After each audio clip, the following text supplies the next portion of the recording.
Hello. In this episode of One Paper, 1 Minute, we'll be talking about the bombardment history of asteroid 4 Vesta.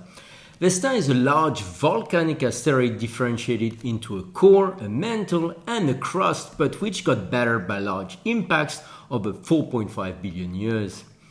We analyzed brecciated eucrite meteorites from Vesta and obtained a cluster of 9 results from different meteorites with a mean age of 4.500 billion plus minus 4 million years, indicating a single very large impact at that time.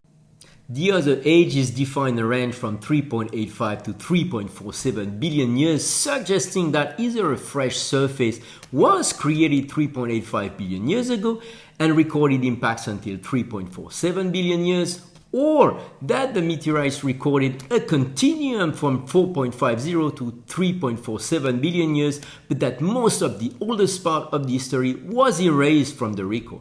3.47 billion years ago, the eucrites were ejected and reassembled into rubble by asteroids.